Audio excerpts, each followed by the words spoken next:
Namo Namaha. Namaste. Shubhodayam. Namo Namaha. Today is the 7th day of our classes on Sanatana Dharma, second batch.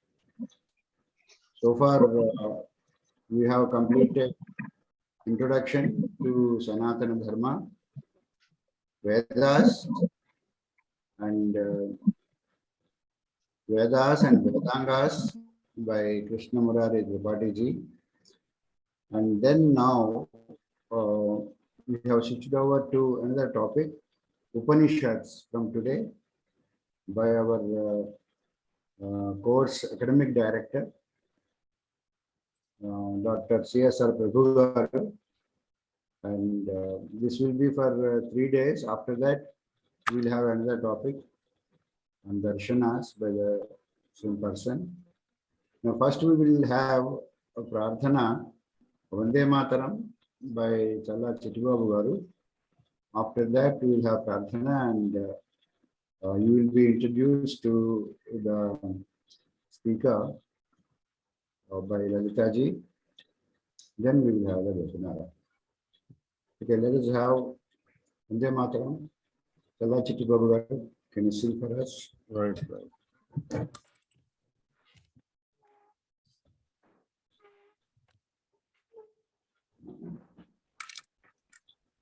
Vande Mataram, Vande Mataram, Sujala, Sufala, Malaya Jasitalam, Sasya Syamalam Mataram, Vande Mataram. Suprajyotna pulakitayamini pullakusumita drumadala shobhini suhasini sumadhura bhashini sukhadam varadam mataram Vande Mataram Vande Mataram. Namaskaram.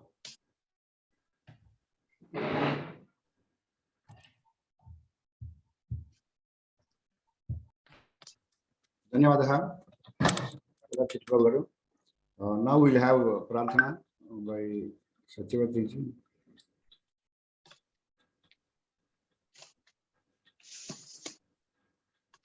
You are on mute, I think now. You have to unmute.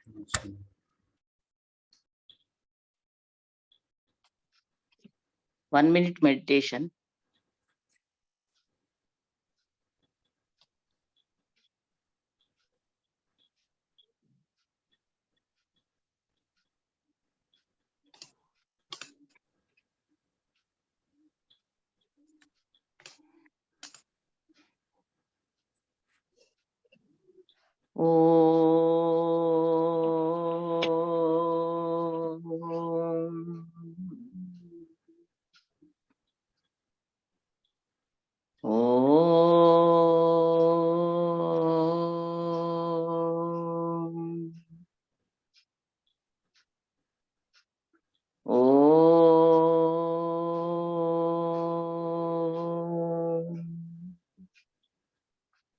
गणानां त्वा गणपतिगुं हवामहे कविं कवीनामुपवस्त्रस्तवं ज्येष्ठराज्यं ब्रह्मणां ब्रह्मणस्पतः आन शृण्वन्नोतिभिः सदासनम्। ॐ महागणपतये नमः। प्रणो देवी सरस्वती वाजेभिर्वाजिनीवती धीनामत्र देनवतु। ओम महासरस्वत्यै नमः। असतो मा सद्गमय तमसो मा ज्योतिर्गमय मृत्योर्मा मृतं गमय। ओम शांति शांति शांतिः। मातृदेवो भव पितृदेवो भव आचार्य देवो भव अतिथि देवो भव। ओम गुरु ब्रह्मा गुरुर्विष्णुः गुरुर्देवो महेश्वरः गुरु साक्षात् परब्रह्म तस्मै श्री गुरवे नमः। हरिः ओम। Dhanyawadaha. So now let us request Lalita ji. Sarvebhyah namaskaraha. I welcome Dr. CSR Prabhu garu, who is our course academic director. And about his background, he hails from Hyderabad, but he has his academics has been IIT from Mumbai. He has done his MTech from Mumbai. IIT from his BTech is from JNTU Hyderabad. And also, sir he has worked as former Director General of National Informatics Center as a scientist at various levels, and also he's worked in many other institutions, both private and the government. And he has worked abroad also in many countries, starting from America, that is Tata Consultancy Services. That's where his career began. And there is many accolades to him right from childhood, where with the year 8 he had completed his Bhagavad Gita, and sir has been a specialist in almost all our Indian Hindu scriptures, I can say.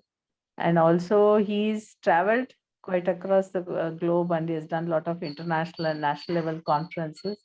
He's been awarded, many accolades are there, many awards are there for all his achievements in cloud computing, fog computing. He's done a lot of research, and he has publicized many books. He has authored and publicized many books also. And he is a very wide orator, I can say. He has conducted many conferences, and he has done many researches, and he has set a trend for himself, where he's even now he's the director of KMT in research, KMIT. So, and he is a visitor to many universities also across the globe. And it's really an honor, where he was the one who has evolved this entire certificate course for us in Sanatana Dharma. And we should really feel very blessed to hear to his lectures, a series of lectures which is going to happen for the coming 3 days. As part of, we all have been so blessed, we feel, to be to have him as our lecturer for the coming 3 days, and many more such courses. I welcome him on behalf of Veda Samskruti Samiti and the student, all the Sanatan Dharma students present here. Sir, we feel very honored to have you as our coming 3 days faculty. We welcome you again, sir. Just to add to his background, he was the chairman of Computer Society of India, Hyderabad, for 2 terms in 2004 and 2006, and he established a National Data Center at Hyderabad, and also a Disaster Recovery Center of NIC at Hyderabad. And he's a recipient of many international and national awards of in IT and e-governance, especially recognition of successful implementation of e-governance projects. And he is a visitor to the University of Melbourne, Australia. And there are many achievements, like Lalita ji has already read it out. And he worked on many special projects, and he has written a lot of articles, papers on international journals and the national journals, and also he has conducted many conferences. So his, in fact, biodata is running into 6-7 pages. So if we keep on talking, then it will take a lot of time. And his awards I just want to highlight is the Oracle e-Governance Excellent Award in 2006 for innovation with IT and e-Panchayat, and the Scotch Challenger Award in 2006 for e-Panchayat and Rural e-Seva. Rashtriya Gaurav Award 2009 for Lifetime Achievement. Selected for International Gold Star Award 2009. CIO 100 Award in 2010 and Manthan Finalist Award in 2010. So many of them. So without taking more time on this, let us request CSR Prabhu Garu to start his lecture on Upanishads. CSR Prabhu Garu, please.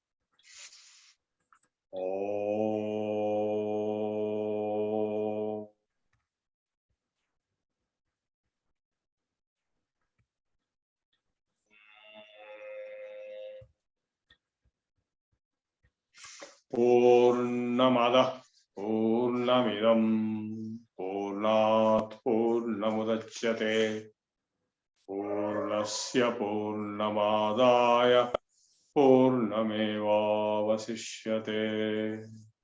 Om Shanti Shanti Shanti.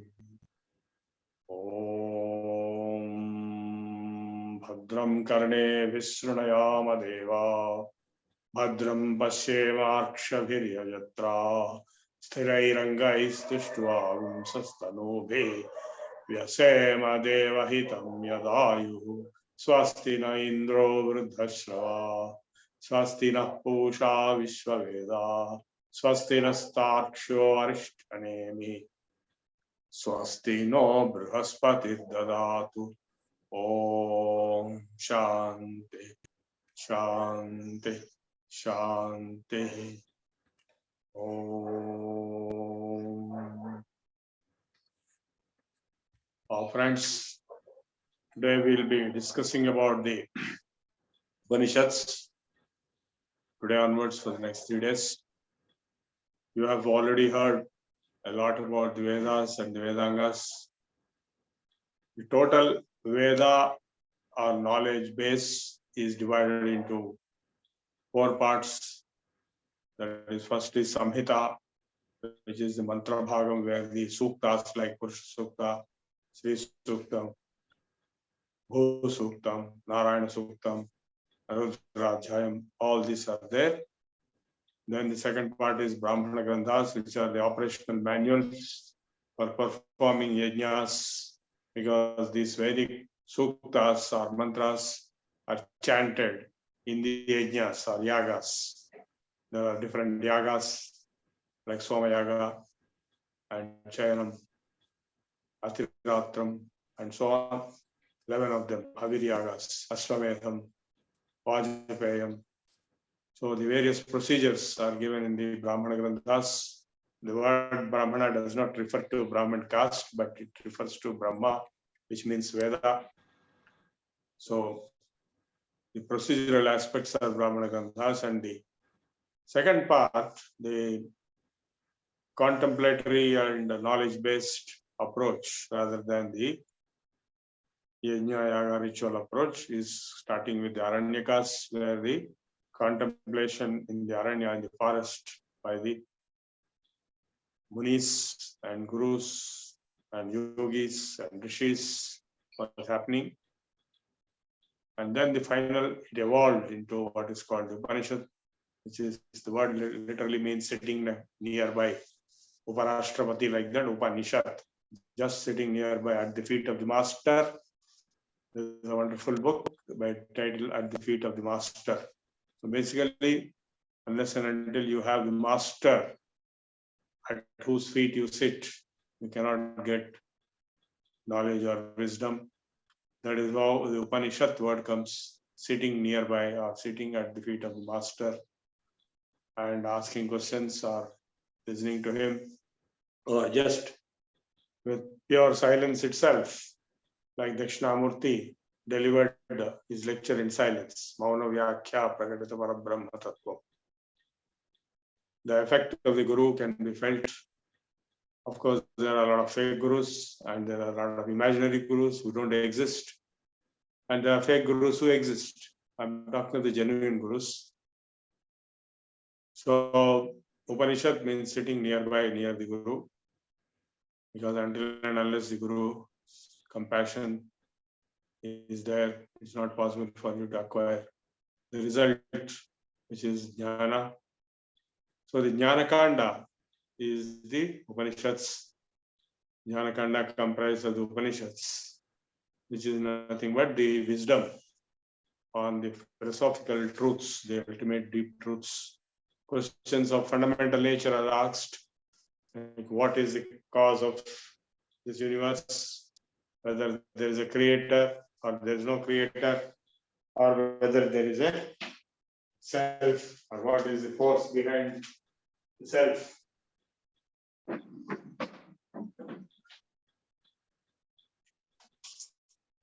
And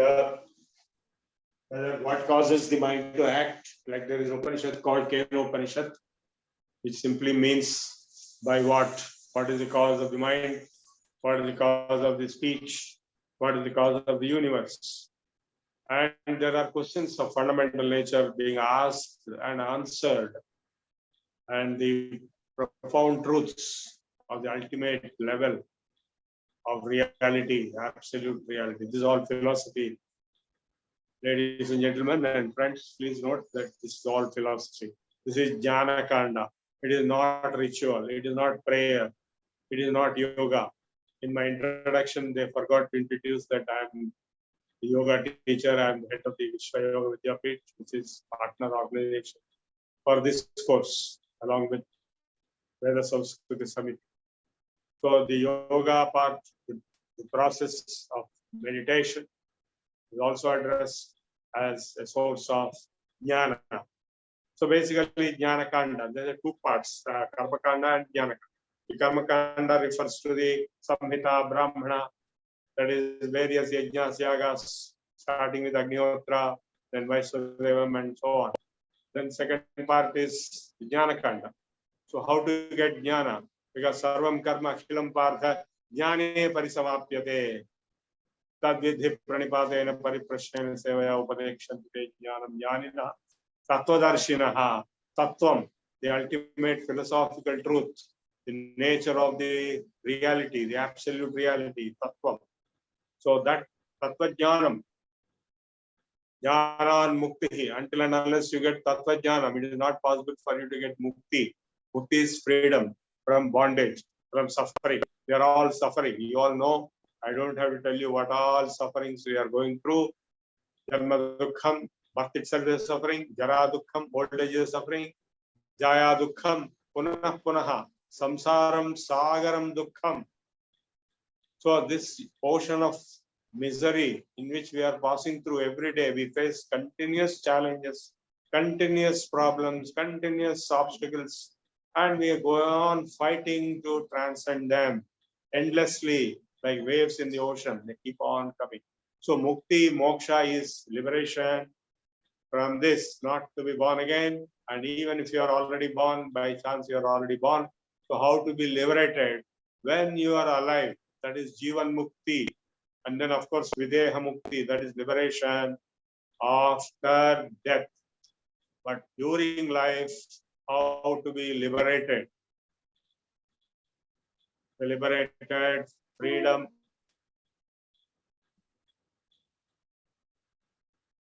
The freedom is what we are aiming at, and that freedom is called moksha, moksha jnanam. I delivered a lot talk yesterday on Ashtavakra Samhita in a different forum, which is moksha jnanam. It is meant for how to get jnana for moksha. What is the purpose of jnana? Why there is jnana kanda? Why only karma kanda is not sufficient? To keep on doing rituals endlessly every day, morning, evening, night.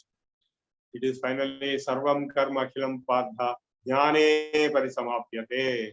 All karma has to end in jnana. All sadhana has to end in jnana. All bhakti has to end in jnana. Bhakti is also karma. All yoga has to end in jnana. All efforts of spiritual nature, of whatever category, whatever religious denomination, to end in jnana, unless and until the Brahma jnana or Atma jnana or Paratattva jnana is achieved, it is not possible for you to get liberated. So, the importance of jnana kanda is much, much higher than the karma kanda.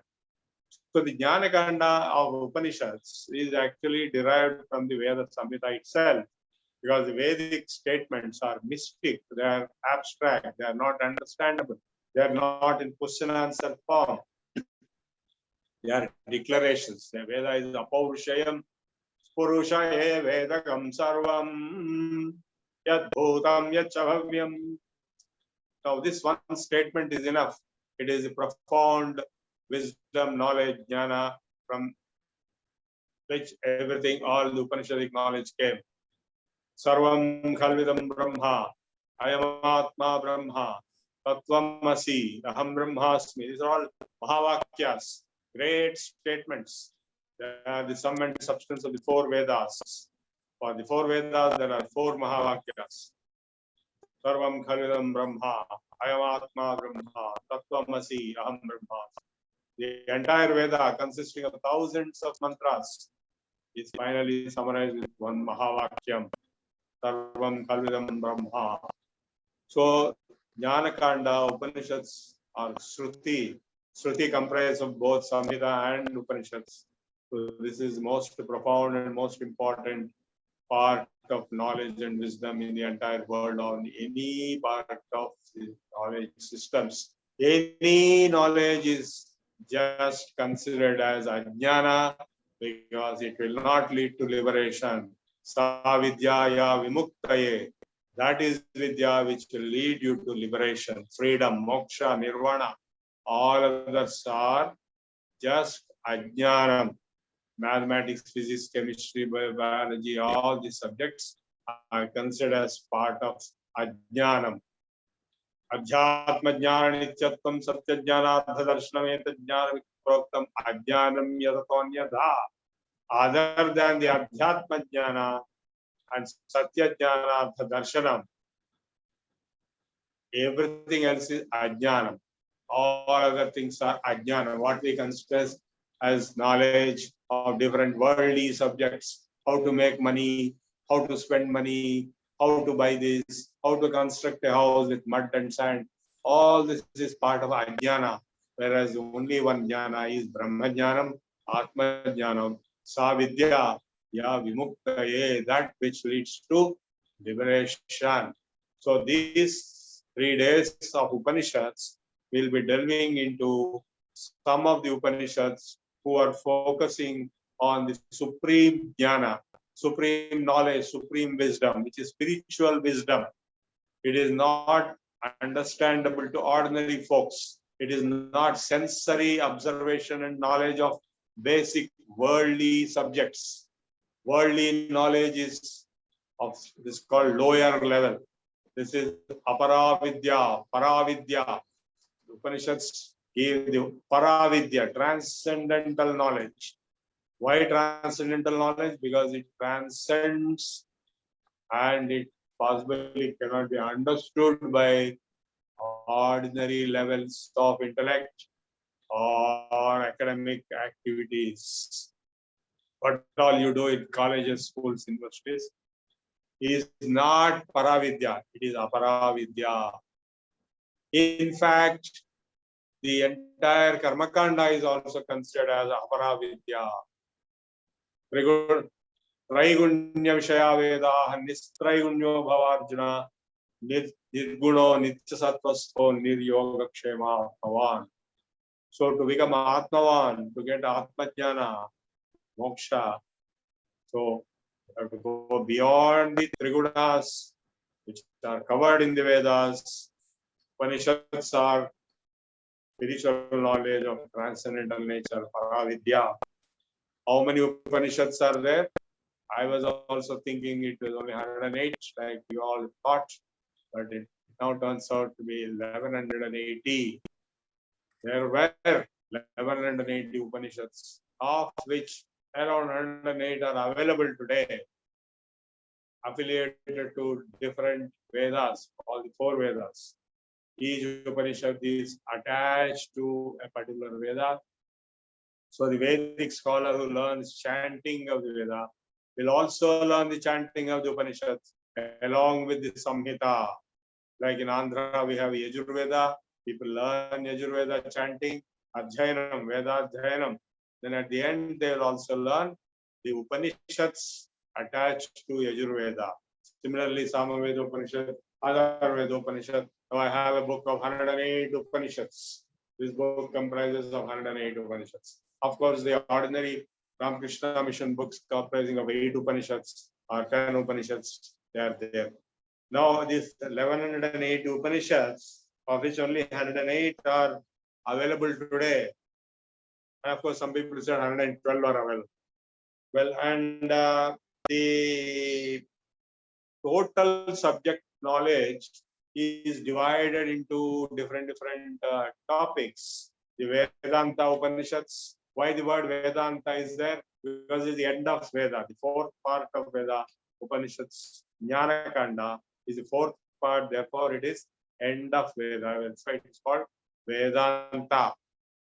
So, the Vedanta Upanishads are around 46, and then the Yoga Upanishads are around 20, and there are Shaiva Upanishads, and there are Vaishnava Upanishads, then there are Shaktaya Upanishads.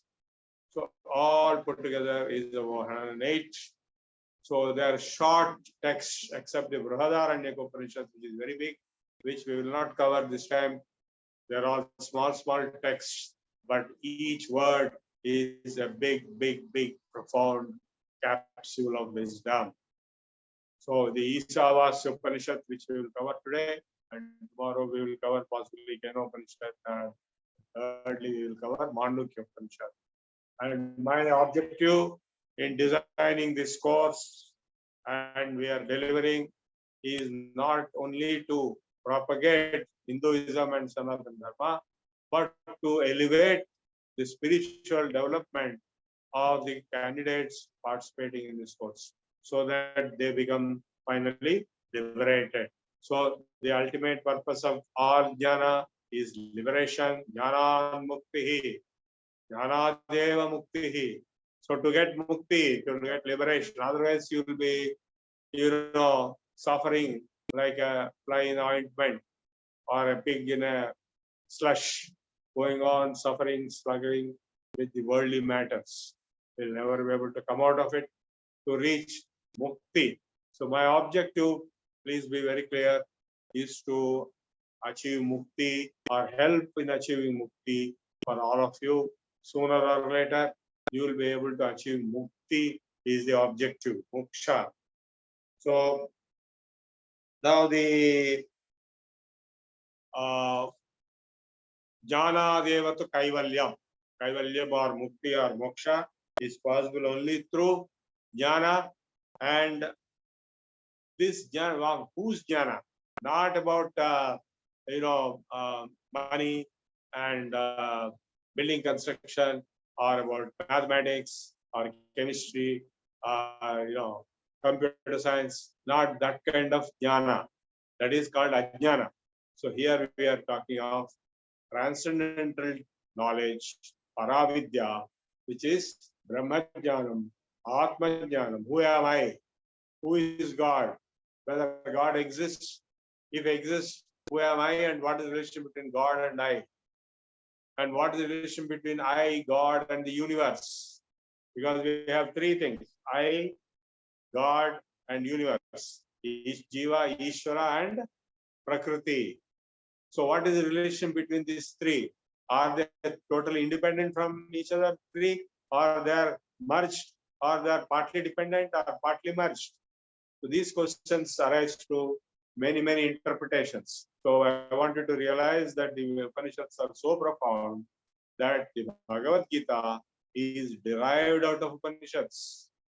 Sarvopanishado gavo dogha gopalanandana partho vatsas sudhir bhokta buddham gita amrutam mahat. So I'll be covering Bhagavad Gita also, and I'll be covering Darshanas also after covering Upanishads. So the Upanishads are so profound that the Brahma Sutras are summary of the Upanishads, as the Bhagavad Gita is a popularized summary of the Upanishads. The Brahma Sutras are the polemic, the scholarly summary of the Upanishads. And the Upanishads are so profound that there is no other text comparable to the Upanishads in the whole world. And this is a statement not made by me, but made by people like very big scholars, not only Indians, but even Western scholars. Aldous Huxley and even Einstein studied Upanishads. Everybody studied Upanishads. They contain the most profound roots of wisdom, of transcendental knowledge. Now, out of the 108 Upanishads, Adi Shankaracharya, who is our Guru, Guru, and his Gurus, Gaudapada, Govinda is immediate Guru. And Govinda Bhagavatpada's Guru is Gaudapada, who wrote the Mandukya Karika, commentary to Mandukya Upanishads, as the fundamental basis for Advaita, which Shankaracharya promulgated in a large scale, national level, and he has defeated in the logical arguments the Buddhist Jains and other Nastikas and re-established the Vedic Sanatana Dharma only on the basis of the Advaita Siddhanta based on Mayavad.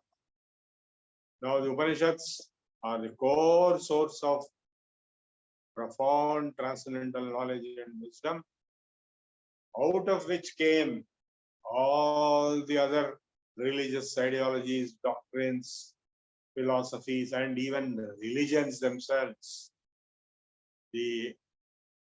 Not only the various branches within Hinduism and Sanatana Dharma, we have around 300 different religions within Hinduism. I have evidence to prove that the philosophical source of all other religions also is from the Upanishads. They have taken out small parts and they have established one new religion. Like Ahimsa is taken out and two religions have been established, Buddhism and Jainism. So the Nirakaratva of the Ishvara is taken out and three religions have been established: Judaism, Christianity, and Islam. Now they say they are independent and they want to convert people. Greatest joke and absurdity. It is like Sikhism was established to protect Hinduism from the onslaught of Islamic conversions. And now the Sikhs say, some of them say, we are not Hindus, we are Sikhs, we are different. So Lingayats say, we are not Hindus, we are different. Yesterday, somebody said Rajendra Chola, Rajaraja Chola was not a Hindu, Shiva is not a Hindu. All kinds of nonsensical statements people make because their mind is getting into delusion of all kinds. The mind is very misleading thing. It will create all kinds of delusions. So the truth has to be established and understood by deep discernment and swadhyaya pravachana. Swadhyaya pravachana bhyam ma pramaditavyam. Should not stop delivery of knowledge and receipt of knowledge. This swadhyaya, delivery is pravachana. So the correct knowledge has to be understood, correct wisdom, correct factual position, vastu sthiti. What is the accurate, real vastava sthiti of the truth of knowledge? Then only you will know what is fake and what is real. Otherwise, you think fake itself is real. That's what a lot of people are thinking. They give all kinds of fake theories and all others follow them. And they are called religions. And they want to fight wars, they want to convert, they want to destroy, all kinds of nonsense happens. So it is very essential, not only for all Hindus, but even for non-Hindus all over globe, to understand what is the truth accurately and correctly, and that is available in the Upanishads. Now the Ishavasya Upanishad is the first one. Adi Shankaracharya, our great guru, Sruti Smruti Purana Alayam Jaga Karunalayam. So that is Adi Shankara. We pray to him. He is my guru. I have gone through all his works. I have complete works of Shankaracharya with me. And he has written the commentaries of the first 10 Upanishads. That does not mean remaining items in 108 or 1180 are not important. He wrote commentary to 10 Upanishads. And that's how everybody starts thinking only 10 Upanishads are there. Isha Upanishad, Kena Upanishad, Mundaka Upanishad, Mandukya Upanishad, Aitreya, Brihada, Taittiriya, and Brihadaranyaka, Shvetashvetara. So these 10, 11 Upanishads became very popular for the simple reason that our greatest Guru Adi Shankaracharya wrote the commentaries to those few Upanishads. So the same commentaries have been propagated in English by the Ramakrishna Mission of Vivekananda onwards till today. Swami Ranganathananda and various other great stalwarts of the Ramakrishna Mission. Then the Chinmaya Mission, same Adi Shankara's commentaries have been translated into English and delivered, popularized by Swami Chinmayananda. And the same Upanishads content are being delivered and popularized by Arsha Vidyapeetham by Swami Dayananda. So everybody tells the same thing finally. That is the Upanishads. So the interpretation varies. Shankara's interpretation is the most popular and dominant even today, because Ramakrishna Mission, Chinmaya Mission, Arsha Vidyapeeth, all are delivering Shankara's interpretations to Upanishads and Bhagavad Gita also. So these are three texts which are called Prasthanatrayam, Upanishads, Brahma Sutras, and Bhagavad Gita. Upanishads are the source text. Brahma Sutras are the scholarly summary of the Upanishad content, knowledge, and the Bhagavad Gita is the popular summary of the same Upanishads. So these three are called Prasthanatrayam, and Adi Shankaracharya wrote commentaries to all the three, the Upanishads, the Brahma Sutras, and the Bhagavad Gita, and that is how is called Prasthanatraya. And anybody who wrote commentaries to these three texts will become an Acharya of founder of a new philosophical interpretation path. The Visishtadvaita, Advaita, Suddhadvaita, Dvaita, Dvaita, and so on. There are around 25 different Siddhantas available in the interpretations of the same text, the Upanishads, Brahma Sutras, and Bhagavad Gita. So if any one of you want to become a top Acharya, of course the word Acharya simply means professor, but we are talking of the great Acharyas who became the founders of various philosophical systems and the paramparas and the traditions. And we are talking of Shankaracharya, the first, then Ramanujacharya, then Madhvacharya, then Nimbarkacharya, then Vallabhacharya, and so on, who gave different versions of interpretations to the same knowledge. If any one of you want to become Acharya, please go ahead and write commentaries of your own independent interpretation of the Upanishads, Brahma Sutras, and Bhagavad Gita. If you can do that, then you will also become an Acharya. It is an impossible task today. Those Acharyas belong to ancient times. and they have done it. Today, if we can understand even 1,000th of what they have written, that's more than adequate. We are more than happy and successful. So that we are trying to understand what they have written in their commentaries. And as far as the Advaita, Vasishtha, Advaita, Advaita, etc., I would consider them after a lot of study and understanding and analysis and discussions and inquiries and probing discussions with various scholars. I came to the conclusion that all are different standpoints, different perspectives of the same truth, but they are not contradictory as they appear to be so to foolish, ignorant people like us. They are only expansions, elaborations, explanations of the previous ones. Like Advaita is not contradicted but elaborated in Visishtha Advaita. The word Visishtha Advaita itself means specialized Advaita. So please don't think that all the acharyas are at loggerheads, they are opposite each other, they have to beat each other, or they have to convert each other, or they have to kill each other. It's not like that. We respect all acharyas, we respect all siddhantas, we respect all great saints and scholars of this nation and the world, because they are all interpreting, connecting, extending the previous knowledge. That is called research. What is research?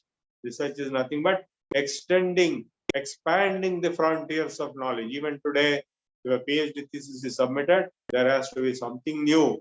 Otherwise, there is no PhD, it's a fake PhD.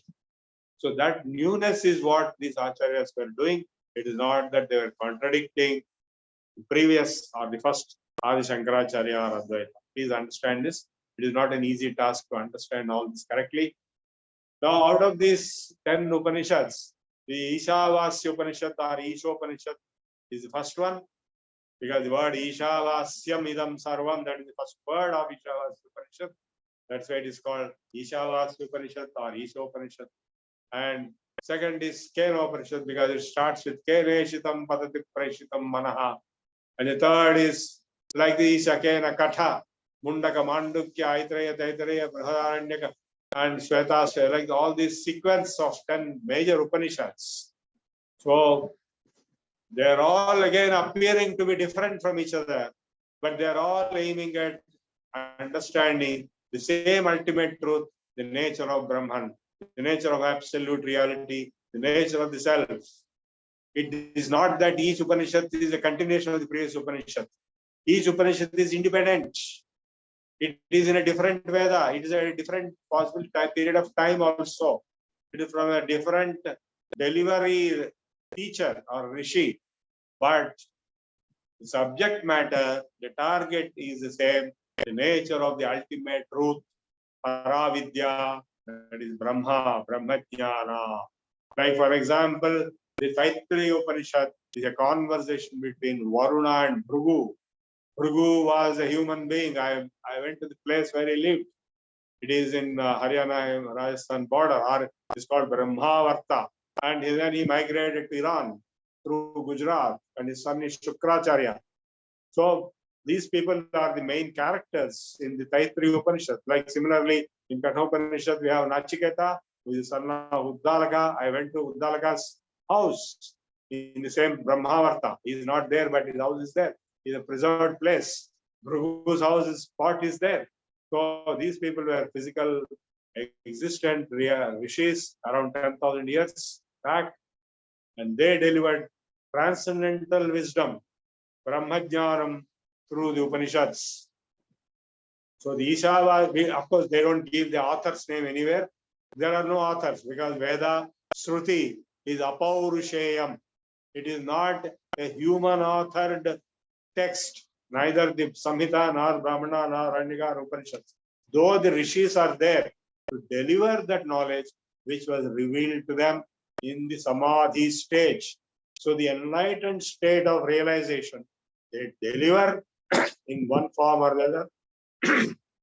So we have so many Upanishads, and we will cover the major 3 Upanishads in our 3 days. Today we will cover Ishavasya Upanishad.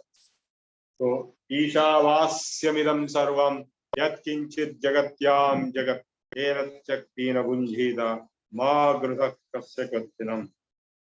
Now, the very first sentence says, Idam jagat ishavasyam. Idagam sarvam. Idagam sarvam. The whole universe. Ishavasyam. Avas. Avas means house. It is the residence of Isha. Isha is Ishvara. So the whole universe is resided, not only presided, but residently resided by Isha. Isha avasyam idagam sarvam yat kinchit jagatyam jagat. Whatever little is there in this jagat is spread. Yatcha kinchit jagat sarvam drishyate shruyate piva antarbahishya tat sarvam vyapya narayana sthitaha. ఇందుగలడందులేడని సందేహము వలదు చక్రి సర్వోపగతుండు ఎందెందు వెదకి చూచిన అందందే గలడు దానవాక్. So the universality, the presence of Ishvara, how is it possible? It is like same as saying the gold is spread everywhere in all the ornaments made of gold. So you cannot say gold is not there in one ornament. Without gold there is no ornament.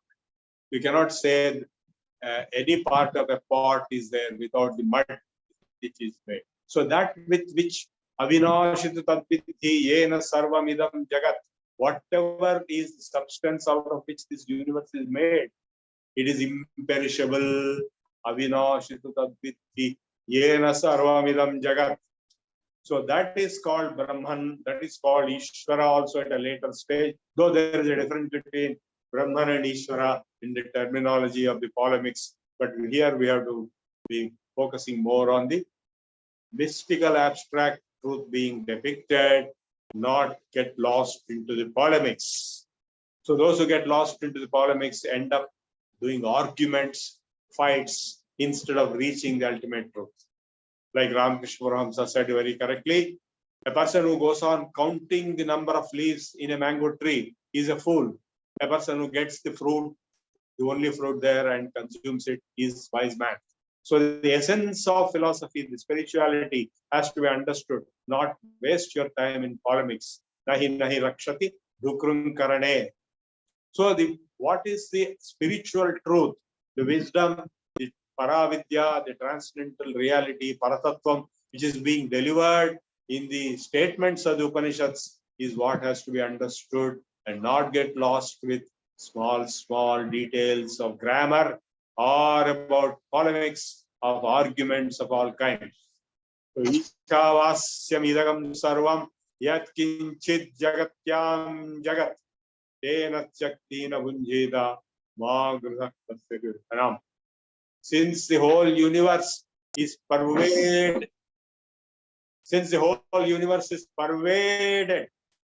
spread and made up of one Brahma Padartham, one Isha, Ishavasyamidam Sarvam, there is nothing which is yours.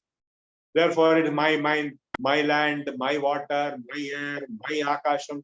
The greatest foolishness is to think that this air belongs to me, this water belongs to me, this earth belongs to me, this space belongs to me.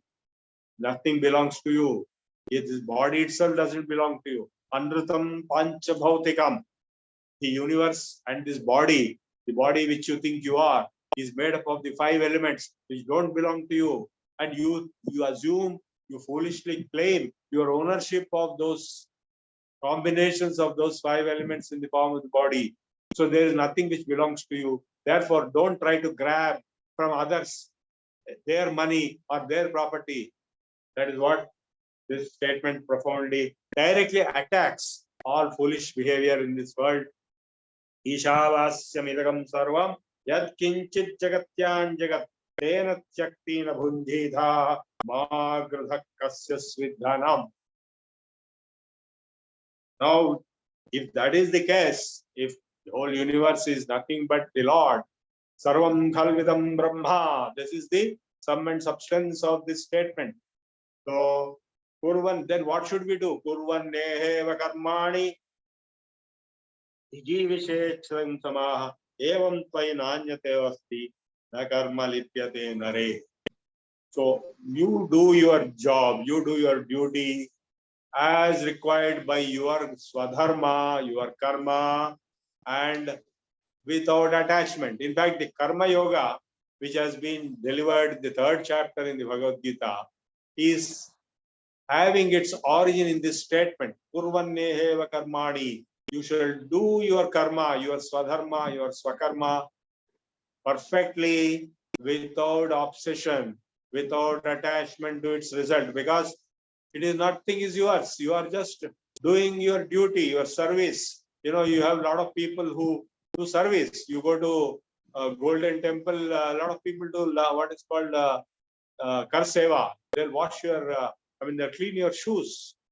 When you go inside, you have left your shoes outside. They will clean your shoes, and when you come out, you will get shining shoes. Kar seva, it is called. And similarly, there are a lot of people in RSS and Ramakrishna Mission who will simply do service. They will get nothing out of it. So, similarly, even Prabhakar Rao Garu in this VSS or Babu Garu or all these people are doing service. They don't get anything in return. So you shall also do service. Kurvanneheva karmani. Now you because you cannot sit idle all your life. Nahi kaschit kshanam api jatati akarmakrut. You cannot be sitting idle without doing anything even for 1 second. So you have to go on doing things, and you shall do what is required to be done by you, what is ordained to be done by you, what is your duty, what is your responsibility. That is karma yoga. Now, those who don't understand this fact, asurya namate loka andhena tamasavrta, they are engulfed in darkness. They live in worlds of darkness. Tamste gachanti yeche atmahano jana. So what is happening today in the world? It is explained clearly in this mantra of the Ishavasya Upanishad and also in the Bhagavad Gita, 16th chapter. What all people are doing? Atmahano jana, they are destroying themselves, they are killing themselves. If you just open the newspaper and watch TV, you'll find this fellow killed that fellow killed this fellow, and this fellow wants to kill so many lakhs of people, and that fellow wants to kill. What is all this nonsense? They are in delusion. Asha pashyatair baddha kama krodha parayana ihante kama bhogardham anyayena ardha sanchayan. Illegal accumulation of money and go on doing all kinds of illegal activities and violent activities driven by kama, krodha, lobha, moha, mada and matsarya and so on, raga, dvesha. So you are lost in tamasic state of life. Asurya namate loka andhena tamasa. You are in darkness. The world is in darkness. Today we are, you go to any house, you go to any office, you go to any politicians, they are in turmoil. They create their own turmoil. They are in conflict. They are fighting with each other like mad dogs. They kill each other. So this is going on. So the Upanishad is referring to such people to stop that and realize the truth. What is the truth? To realize the oneness of existence, oneness of the self. That is yourself and the universe and everyone around you are all one. That is Advaitam. So that one is called God or Ishvara as an objectified description, whereas in reality it is not an object, it is a subject, the one which is feeling I all the time. Even an ant feels, even an amoeba feels, even Chaturmukha Brahma feels I. So that I, Brahma, the Stambha Paryantam, there's only one I. Balyadishvapi Jagratadipi Sada Sarvasvavasthasvapi Vyavruttastu Anuvartamanam Ahamityantaspurantam Yada Chimalo Brahmano Shiva Keshavaduralo Prema Mira Nindiyundadi Rama. So that truth, that self which is one, which is there in every being. Sarvam Khalvidam Brahma. I am Atma Brahma. This I, this self is nothing but Brahman. And that is Ishavasyamidam Sarvam. Yat Kinchit Jagatyam Jagat. To realize that oneness, and what is the benefit of realizing that oneness? You will be liberated from misery, from rebirth, from untruth. Asatoma Sadgamaya, Tamasoma Jyotirgamaya, Mrutyurma Amrutangamaya. You will become immortal. The Upanishad says somewhere else, Amrutasya Putra, oh the children of immortality. My mother used to tell me, our culture is one which has no death. Because when the body dies, the soul continues to another body, another life. So there is no death. In fact, only changes occur, but there is no death. So to realize the Amrutatvam, to realize that you are deathless, you are immortal. Amrutangamaya, Mrutyurma Amrutangamaya. That is possible only when you have Tamasoma Jyotirgamaya, which is from darkness, which is ignorance, to light, which is Jnana. And Jnana Muktihi, Atma Jnana, Brahma Jnana. So that oneness realization alone will lead you to universal love and oneness, and that alone will lead you to moksha. Anejaram eko manaso janiyo nainat deva apsu tatpuram tadhavato. I'm not going to break up every word and explain to you. You can read it in the books. I have already given you a reference of a book, the Ramakrishna Mission, 8 Upanishads. One book is there. I showed you last time the front cover also. You can read word by word, breaking up, because this language is archaic Sanskrit. It is not modern Sanskrit. It is because Upanishads are very archaic, very ancient. They are different from the Vedic Sanskrit, which is much earlier than the Upanishadic Sanskrit. But it is quite different from the classical Valmiki's Sanskrit, which we call Sanskrit today. And the words and their breakup and their interpretation not possible to be given in such a short time, in such a short lecture, but I am giving you the summary of it. To realize that Atma Tattvam, Kadejati Tanejati Taddure Tadvantike Tadantarascha Bahishya Tadupasyasya Sarvataha. So that is the next statement. That is then Atma Tattvam. It goes, it doesn't go, it is far, it is near, it is everywhere. Because all these concepts of far and near, Tadure Tadvantike Tadantarascha Bahishya, inside and outside, Tadejati Tanejati, goes, it doesn't go, stable, mobile, all these concepts are coming from space-time continuum. So space-time continuum is there only within Maya. It is within the realm of mind. But we are talking of something beyond that. Traigunya Vishaya Veda, Nistraigunya Bhavarjuna, Nirguno Nityasattvasto, Niryogakshema Atmavan.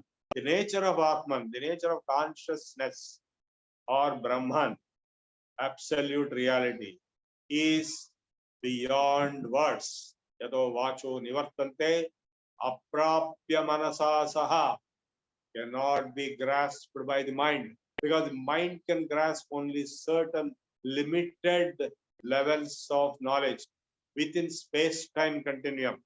Even from point of view of relativity of Einstein, there is a 4-dimensional space-time continuum, including time. X, Y, Z, 3 dimensions of space, and time as the 4th dimension.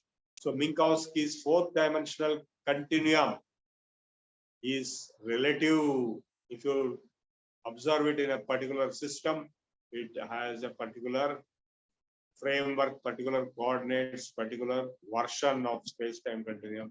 If you observe it from a different system of observation, it has a different nature of space-time continuum. So it is not absolute.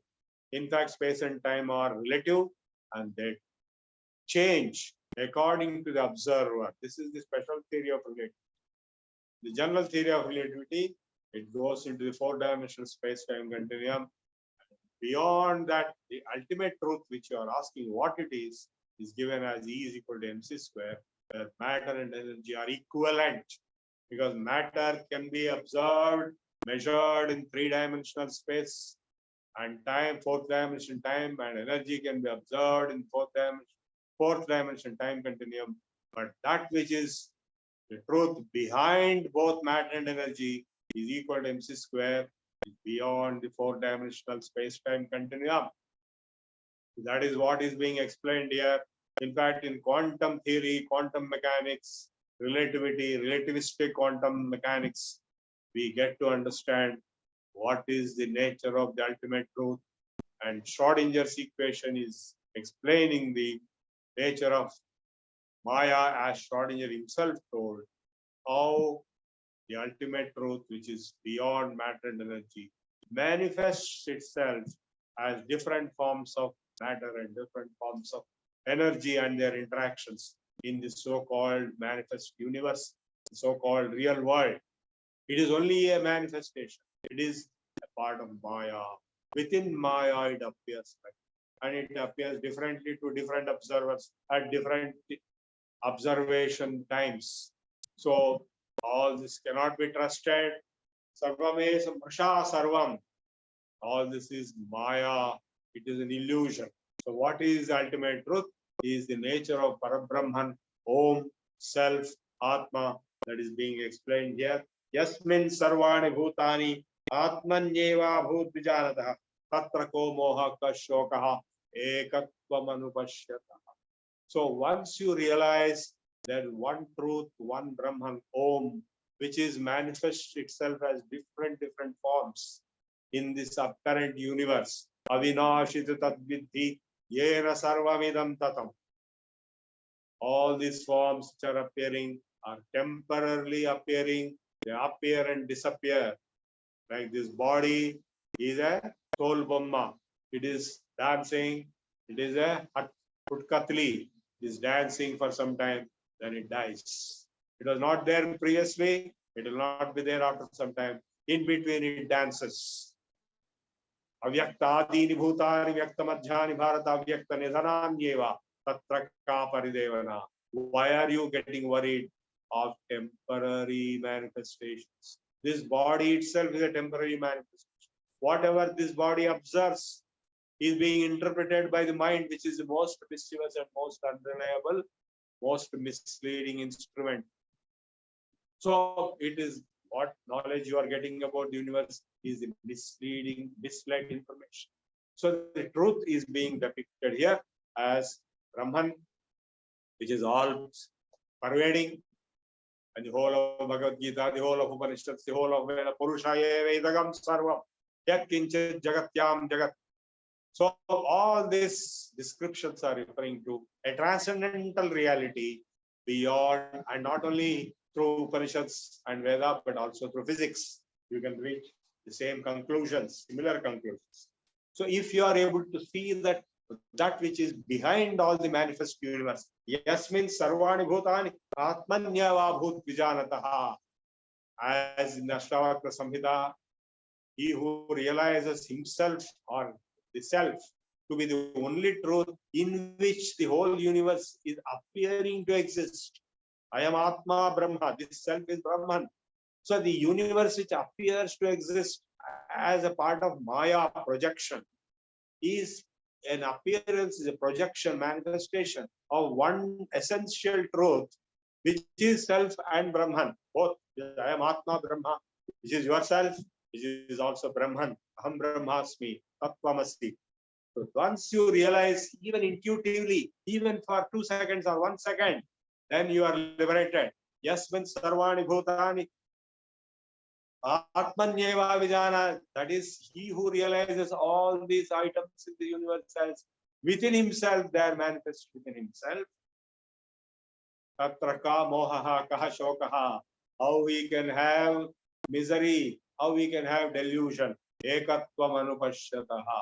He who sees oneness will not be suffering from misery and sorrow of all kinds. That is the secret of moksha. What is moksha?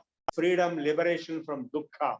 Dukkha is coming due to multiplicity and body consciousness, identification with your body, and identifying others with their bodies, and not realizing oneself which is behind all this, one Brahman behind all this. So this is what the Upanishads, the most profound statements. Now further explanation.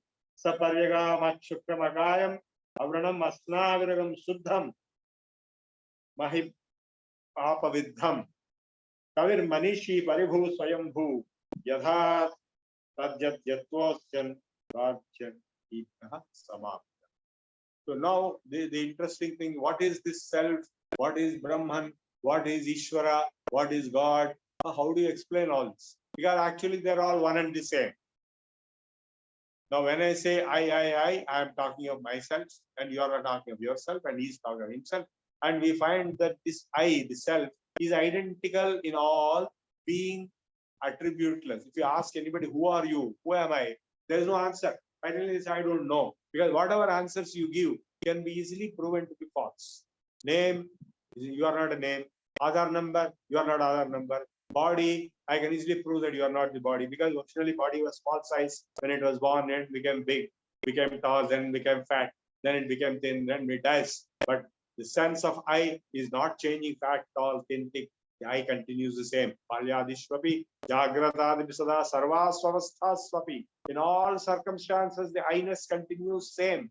Vyavrittas anumartamana, ahamityantas purantam yada. So this I-ness is the same in all, independent of time and space. And it is attributeless. No qualities can be ascribed. So the I in me, the I in you, I in all others, is it all exactly identical? And therefore, there must be something related to each other. And then you will know that it is one and the same. Because if you have water in one glass, and water in Hussain Sagar, and water in Gangotri, and water in Manasarovar Lake, is it all water different or same? It appears to be different. It appears to be having different contaminations. But water is the same. In the same way, the self, which is in every one, which is attributeless, which is identical in each one, has to be one. And that is called Paramatma. And you are calling yourself as Jivatma. Then you say there is an Antaratma, there is an Brahmatma, there is a Jnanatma, but finally Atma is one and the same. So this Atman has to be Brahman. Ayamatma Brahma. Brahma is objectified absolute reality. Atman is the subject, which is observing the objectivity. So the object is a part of the subject, because without subject there is no object. So this statement here in the Upanishad, it's the most profound, is explaining, once you objectify it, you call it Brahman, you call it Ishvara, and that Ishvara is all pervading, all, Indugaladamduledanu Sandehamaladu Chakti Sarvopagatundu. Evani che janinchu jagam evani lopana nundu లీనమై evani అందు డిందు పరమేశ్వరుడెవ్వడు మూల కారణం ఎవ్వడనాది మధ్య లయుడెవ్వడు సర్వముదానయైన వాడెవ్వడు వాని ఆత్మజునినే శరణంబు వేడదన్. Please note the last word. Atmajuni is in me. Born is existing, born in me. Antaramayam is Jagamantaramayam. Antarangamana Atmaraman Anantarupudai Vintal Selpaga Antaramayam. So this self, Atmarama, is appearing as Anantarupas. Therefore, Antaramayam is Jagamantaramayam. So that is what is being explained here. So the nature of God, nature of Ishvara, nature of Brahman, nature of self, once you realize, you are liberated. Instantly, that very second, yadi deham prithakritya chiti vishramyadishtati adhunaiva sukhi shanto bandhamukto bhavish. That very second, the second you realize that oneness, one truth, you are liberated. On this spot. Of course, it's a different matter that you will get back to the delusion within short time again, back to square one. That is a separate issue. But if you don't get back to square one, if you remain with the intuitive awareness of Brahmajnana, you are liberated. You are in Jivan Mukti.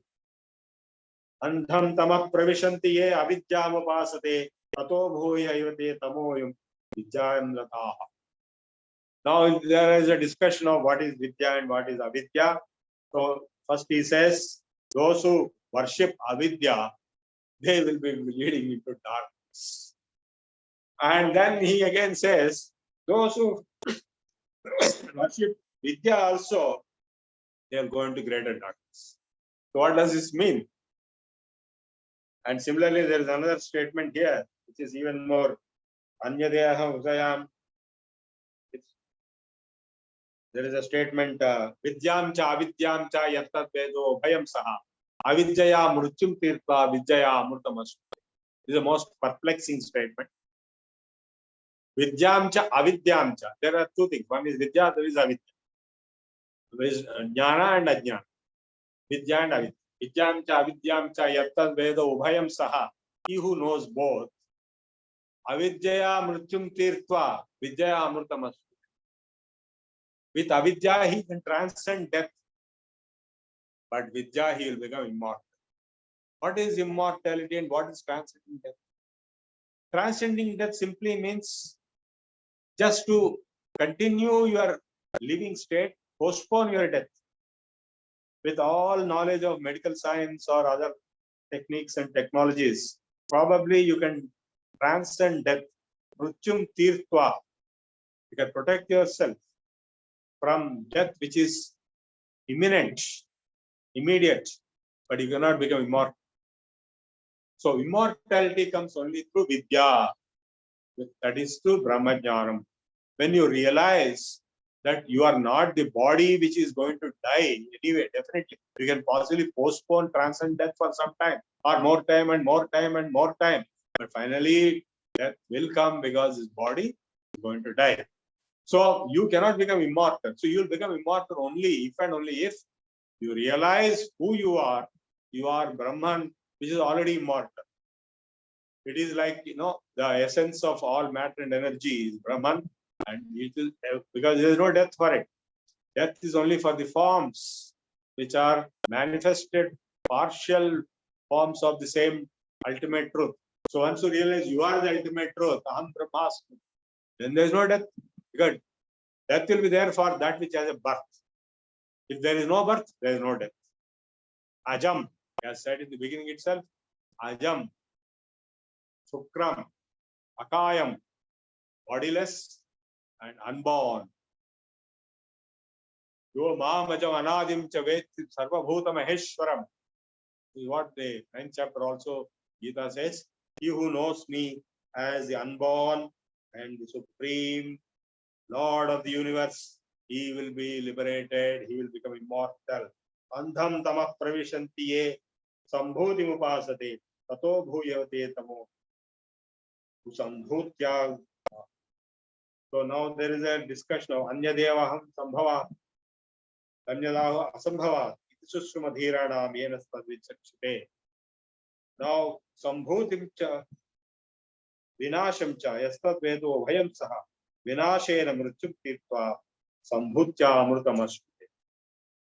Some of the people, in other religions, they quote this mantra quite often, which is one of the fundamental tenets of what the Islamic scholars also talk.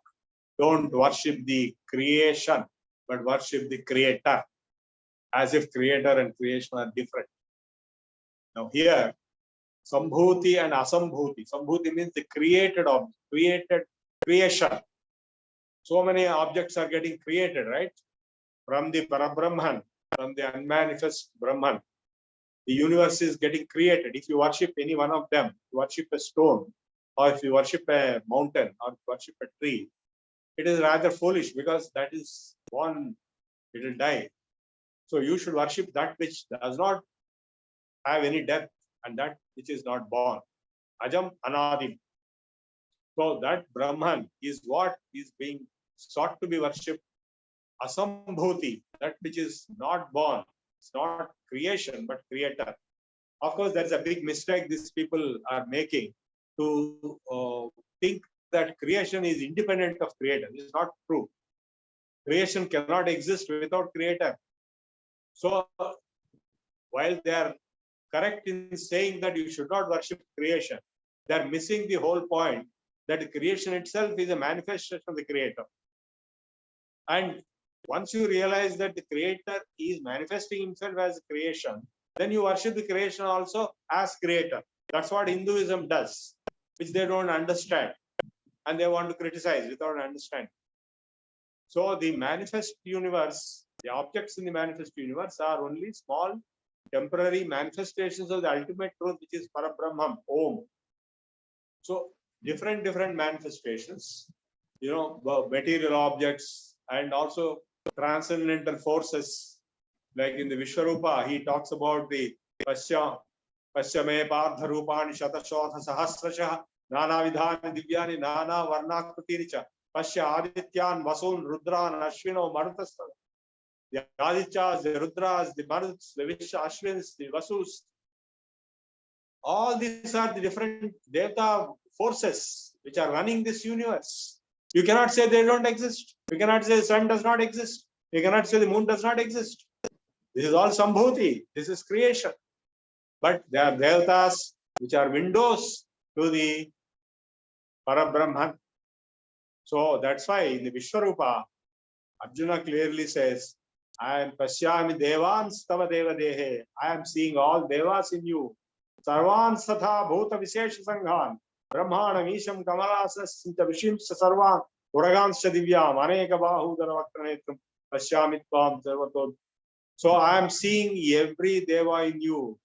Aditya, Rishi, or Isha, the Rudras.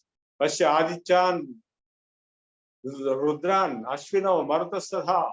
So all different powers of nature which are running this creation are manifestations, are partial parts of the Parabrahman, which is the Vishwarupa explanation. So this is what is being explained. You can see in such a short Upanishad, he is explaining the most profound statements. Hiranmayena patrena satyasyahavitam sukham tattvam bhushanna prak satya dharmaya drishtaye. The nature of the ultimate truth. Bhushanne karshayama surya prajapatya rasmita moha tejo yat tejo rupam kalyanatamam tadeva pashyami yo asavaso purushaha sohamasmi. So on one side, the Purusha, the Ishvara, who is all pervading truth, Parabrahman. So ahamasmi, I am that. Vairanilam amritam avedam nasman mantakam shariram jinkrato smarakrita smarakrato smara kritam smara. So the Vayu, Anila, all the elements, amritam, abhedam, asvam shariram. So this body made up of all these elements. But I have understood the Purusha, the ultimate or Brahman. And I remember, Agnenaya Subhadharaya Asman Vishwan Raya Vainwan Vidwan. It's a Veda mantra. Ayodhyasman Granamedo Vishtante Upinchadhyami. So the summary of this entire Upanishad is given in its Shanti mantra itself. I will explain that after chanting it once again. I have already chanted once. Om Purnamada Purnamidam Purnat Purnamudachyate Purnasya Purnamadaya Purnameva Avasishyate. Om Shanti. Purnamada. That is Purna. Purnamidam. This is Purna. Purnasya Purnamadaya. This Purna has come from that Purna. Even having come after coming also, that Purna remains Purna. Now, there are so many possible interpretations to this mantra, but I will give a few of them here. That is Purna. What is Purna? Brahman, Ishvara, Purusha, Parabrahman, Bhagavan, all that is Purnam. It is infinite, eternal. Anadi Anantam. Achyutam Anantam. And this is also Purna. This means what? This means this self, this Atma. I am Atma Brahma. So this is the same. Idam Purna. Purnamada. Purnamidam. Idam is Idi. This one. Purnat Purnamudachyate. Then how did this come from that? This manifest universe comprising of individual jivas. Everybody saying I, jivatmas. How did it come? It came from that only. And having come from that, that still remains as it is. It doesn't get depleted. So, because you removed this from it, became zero. It's not like that. So, even this manifest universe having come out of the unmanifest Parabrahman, the unmanifest Parabrahman remains the same. because this manifestation is nothing but Maya. It appears to be true, but it is not. It is like Rajusarpa Bhranti and also the water in the mirage, etc. etc. They all appear to be true at that point of time, just like a dream. They appear to be true, but actually. So what is true is only that Purna, Purnasya Purnamevaya, Purnameva Avasishyate, Avasesham. The remainder is Purnam only. Therefore, Shanti, Shanti, Shanti. Peace in freedom. Adhibhautika, Adhidevika. So peace can be achieved only when you realize this truth. Purnamada, Purnamidam, Purnat Purnamudachyate, Purnasya Purnamadaya, Purnameva Avasishyate. Om Shanti, Shanti, Shanti. I finished my lecture today. I open it for any interaction.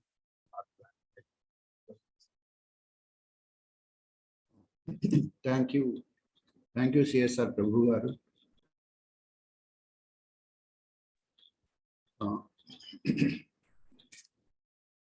We started with a good subject, Upanishads. In fact, while introducing Prabhu garu, we missed out one important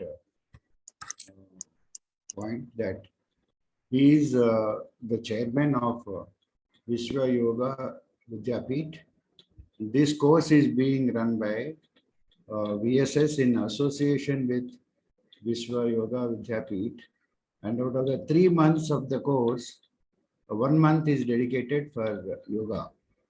So that is the importance of yoga given in this particular course. And Prabhu garu now he started with Upanishads, and he will go on with another subject, Darshanams and Vimana Shastra, and also some research topics. He will guide you on some research topics. He will make groups from you on three topics. After that, the guiding will start. Now, as you know, we have finished with the lecture, so we are open for question answer session. Let's start with Gupta ji. Namaskar Mahoday. Yes, Yesterday, I was trying to understand Upanishad from some other source with the idea that I'll be able to understand you better when you are giving a lecture. In that Upanishad, they are saying you should not worship. Sakara puja is not there. You should not worship the god with a particular image like Rama or Krishna. That is avidya, they were saying. Is it correct? Okay, now you see the if you understand how you are worshipping. Now, when you say you worship, let us start with higher devatas like Vishnu, Narayana. Okay. Now, when you worship Narayana or his manifestations of Dashavatas and so on, what exactly are you doing? Narayana, Vishnu is not a human being. You understand what I am talking? You have to remember Vishwarupa. In the 11th chapter in the Bhagavad Gita, he has shown his universal form. Only when Arjuna requested him to show a human form, he showed with 4 hands. It is not a human. He is not a human. You and I are humans. He is not human. So, the form which he showed with 4 hands as like a humanized form, Manusham Rupam, it is not his real form. His real form is Vishwarupam. You understand what I am telling? Not really clear. Because for the convenience, because Arjuna was terrified to see the Vishwarupam, he said, no, show me human form. I cannot see this Vishwarupam. So for your convenience, one human form is being shown. It is not the real form. So all the Devatas forms are like that. Shivalinga, linga is not a form. It is formless. So all the devatas are utilized for our convenience for upasana. And when you perform the upasana of any devata, suppose you take a given devata, say Saraswati, then Saraswati is the manifestation of wisdom, knowledge. So when you chant the Saraswati Sahasranamavali or Ashtottranamavali or any, it will be clearly mentioned. Parabrahma Swarupini. Lalita Sahasranam also says Parabrahma Swarupini. Lalita is not a human being with sari and all that. It is explained clearly that is Parabrahman. So for our convenience, you can have any form because finally you know it is formless. Okay, I have answered your question. Okay, next. Okay. Ramani. నమస్కారం చాలా చాలా బాగా మాట్లాడారు. It was so good and I could able to continuously focus and able to hear you for the whole 1 hour 20 minutes. Really catching my whole attention. Thank you so much for the class. Okay, thank you. Next. Okay, Venkateshwar garu. Acharya, thank you a lot. A lot to contemplate for us. This 1 hour session is definitely we have to contemplate a lot. My question is, you said karma kanda is also aparavidya, but to what extent that karma kanda will help in this gnana kanda for the attaining moksha, Guruji? Yeah, good question. Now karma kanda is meant for purification. See, what is happening is you are bound by the trigunas, sattva-guna, rajoguna, tamoguna. Now, janmato jayate shudraha, everyone is a shudra. Karmano jayate dvijaha. So by karma kanda alone, your purification occurs to reach sattva-guna level. And this is the unification or oneness realization is possible only in sattva-guna. So punya karma and sattva-guna are compulsory requirements. Otherwise, you will not be able to get anywhere. You can't understand even 100. So, to purify the system, the body-mind complex, and prana, panchakoshas, panchakosha suddhi, all this is going to happen through karma kanda. And yoga abhyas also, and bhakti also. The karma kanda has all these things. In karma kanda, you have pranayama, you have dhyana. So you have the entire yoga system.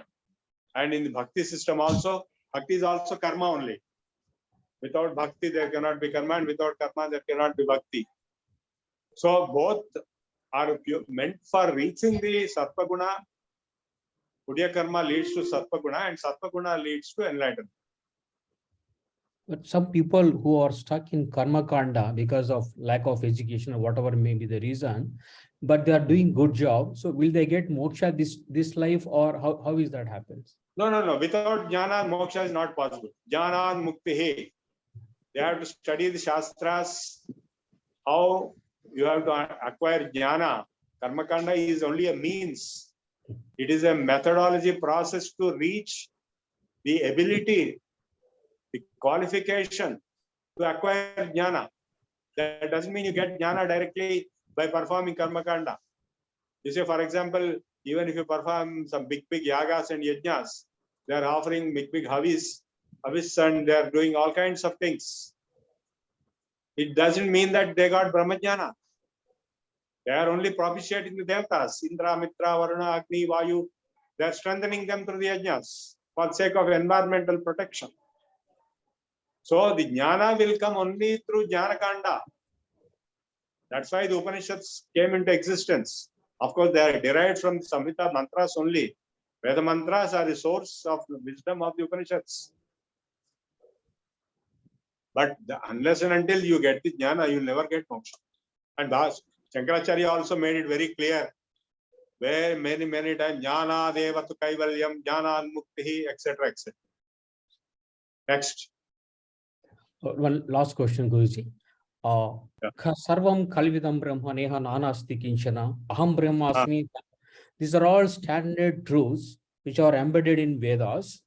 But why there are so many school of thoughts from different acharyas when the truth is one, but the thoughts are, so many forms of thoughts are coming from different acharyas. Yeah, that's natural, because you see, variety is diversity is natural. But entropy is also there. There's diversity, natural. So interpretations will be there. Ekam sat vipra bahudha vadanti. Even Rigveda itself said, of course, it said in the context of the Devatas. Indra mitram varunam matrishwan supernova garutman. Ekam sat vipra bahudha vadanti. Vipra, the scholars, they interpret in different ways, but truth is only one. So that's why we respect all the acharyas, all siddhantas, because the truth behind all this is only one. That is not a theoretical model. The truth, the ultimate truth, transcendental paratatvam, is not a theoretical model to be uniquely defined. It is beyond mind, beyond senses, beyond logic, beyond thoughts. It is a spiritual realization. That's why in Avadhuta Gita, Dattatreya said, Advaitam kechidichanti, Dvaitam ichanti cha apare, Param tattvam navindanti, Dvaitadvaita vivarchitam. The Paratattvam is beyond both Advaita and Dvaita. These are all theoretical models, because that is something which is spiritual experience, not to be reduced to a simple model or a theory. Next. Dhanyavad. Okay. There is one more coming up, Lakshmanan. Yes. What is the question? Yes. Namaskaram. You said that the means for moksha is only jnana yoga. So just I have very little knowledge. Just I have come across reading here and there about Bhagavad Gita. So by reading that, what I could understand is there are three means for moksha: karma yoga, jnana yoga, or bhakti yoga. So it is for the human beings to select one of it to attain moksha. Is it true? Because now what you said is jnana yoga is the only way. Just I'm confused. No, I'll tell you. If you take Bhakti Yoga, he has clearly said in Bhagavad Gita. Please mute your mic. Yeah, he has clearly said in the Bhagavad Gita, Artho Jijnasur Ardharthi Jnani Cha Bharatarshava. Jnani, Tesham Jnani Nitya Yuktaha. Jnani is the best of all bhaktas. There are 4 types of bhaktas. Artha, Jijnasur, Ardharthi, Jnani. So Jnani Bhakta is the supreme, most highest. This is what Bhagavad Gita clearly says. So the greatest of Bhakti Yoga achievement is Jnana only. Then similarly, coming to Karma Yoga, in fact, I would put it the other way around. Without Jnana, you can never be a Karma Yogi. You may try to become, you try your best, fine. But only when you get Brahmajnana, you will have detachment. Then only you will perform Karma without attachment to the result. Otherwise, it is not possible. So, the supremacy of Jnana is upheld even in the Karma Yoga and Bhakti Yoga itself. Okay, I have answered your question. Next question. Yeah, just like if we have many people who are doing karma yoga, like pot maker, and for that matter, even scavenging worker. So we understand that they do not have literally, because they will be least bothered about jnanam. They always concentrate on their work. If a person is doing a particular work, so say driving or any cleaning work, so he all the life he is concentrating only on that. So what so far we understood that even those people are eligible to get moksha, but only by just concentrating on their job. No, that's not true. They are eligible. They are not disqualified. But karma itself will not give moksha. Shankaracharya made it very clear. He made it very clear that by karma itself we cannot get jnana. You may be getting the ability to acquire jnana by performing your karma correctly or with detachment. First of all, karma produces results, and whatever karma you do, you have to enjoy or suffer the results. So nobody can escape. Only a karma yogi who gets jnana will be liberated. Okay. Next question. Ananthan, sir. Yes. Sir, I want to answer to his question. See, he was telling, he was asking that a driver or a pot maker, how they get liberation. So even in Bhagavad Gita, he said, Bhagavan said in the 7th chapter, 3rd sloka, that one, Manushyanam sahasreshu kaschit vetati siddhaye yatatam api siddhanam kaschin mam veti tattvaha. So only that fellow want to realize I want moksha, then only he can. If he don't have ichcha, he cannot get. So we cannot, if this person came to this class because he had ichcha to join this this Sanatana Dharma course, otherwise you would not come to this Prabhuji's class. So that should be the answer, I think. No, you have missed out the main answer, which is there in the sloka you quoted. Kaschin mam veti. Finally, only who gets knowledge. Veti. Only he will get liberated. Yeah, I agree with you, but how they is there? Whoever want first they will try and they get the knowledge. Then only they reach to this. They will go for the knowledge. Among thousands who try, only one will get. Yeah, Okay, yeah. next. Yeah, next question. Yeah. Okay, Murthy garu. నమస్తే G. ఇప్పుడు Yeah. ఇప్పుడు ఒకటి ఉపాసన అంటే ధ్యానం వల్ల అది ఏం ఫలితం వస్తుంది, అది జపం వల్ల ఏం ఫలితం వస్తుంది, అలాగే కర్మ వల్ల ఏ ఫలితం వస్తుంది, అది జ్ఞానం వల్ల ఏ ఫలితం, అలా ధ్యానము జపము పారాయణ. Yeah, I will. This will be the last question and last answer. We'll close and we'll continue tomorrow. So, ఇవన్నీ కూడాను జపాలు, దానాలు, హోమాలు, ప్రాణాయామాలు, యజ్ఞాలు, ఇవన్నీ కూడా ప్యూరిఫికేషన్ ప్రాసెస్. జ్ఞానంకి క్వాలిఫికేషన్ రావడానికి, జ్ఞానం రావటానికి పుణ్యకర్మ, సత్వగుణం కంపల్సరీ రిక్వైర్మెంట్స్. సత్వగుణం స్థితికి రావటానికి, ఫర్ ఎగ్జాంపుల్, పొద్దున్నే లేవగానే తమో గుణంలో ఉంటాం. సో ఆసనాలు వేస్తే తమో గుణం పోతుంది. And if you perform pranayama, rajoguna will be transcended. Then you will come to sattva-guna for dhyana. And in dhyana, you will reach samadhi. That samadhi is the time at which you may get the intuition into the jnana. So to reach that sattva-guna, so many steps are involved. Your karma yoga steps are also partly involved in that only. And in the upasana also, if you perform upasana on a tamoguna devata, then you will get tamoguna as a result. Rakshasas, yakshas, pishachas, if you perform upasana, you will also get the same.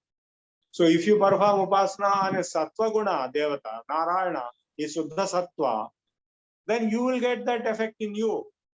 To reach that level, these are all mechanisms, but they are not the end destination itself.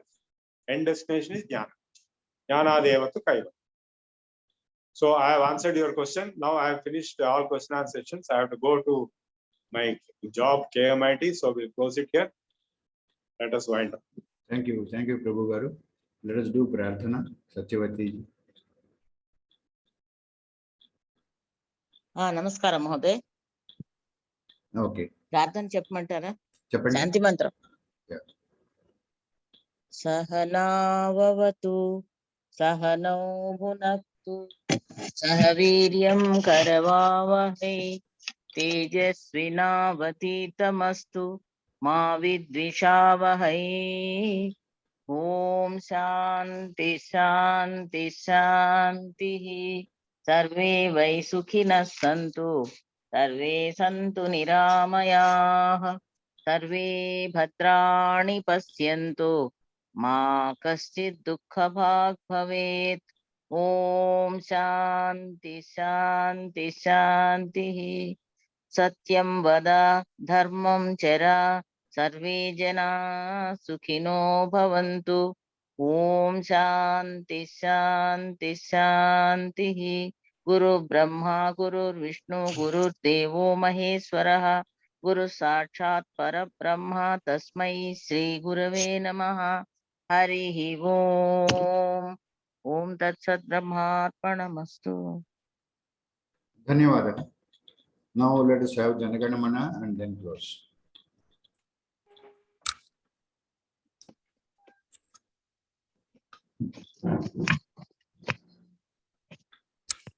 जनगण मन अधिनायक जय हे भारत भाग्य विधाता। पंजाब सिंधु गुजरात मराठा द्राविड़ उत्कल बंगा विंध्य हिमाचल यमुना गंगा उज्ज्वल जलधि तरंगा। तव शुभ नामे जागे तव शुभ आशीष मांगे गाहे तव जय गाथा। जनगण मंगलदायक जय हे भारत भाग्य विधाता। जय हे जय हे जय हे जय जय जय जय हे। जय हिंद जय हिंद जय हिंद। నమస్కారం అండి. థ్యాంక్ యూ, ధన్యవాదం. నమస్కారం sir. Thank you sir. Thank you గురువర్య. నమస్తే. Thank you. Thanks, Andy. నుండి ఒక డౌట్ ఉంది. శనివారం ఆదివారం క్లాసులో ఉండవా, లేకపోతే నిన్న మొన్న అది వెబినార్ ఉంది కాబట్టి లేదా? Monday to Friday, Andy. Monday to Friday, 6:30 to 8. That is the timings of the classes. Besides this, there will be webinar during weekends, 4 o'clock, 4 p.m. Sir Sunday కూడా వెబినార్ ఉంటుందా sir? If it is planned, it will be there, but it is not fixed. Oh, thank you, sir.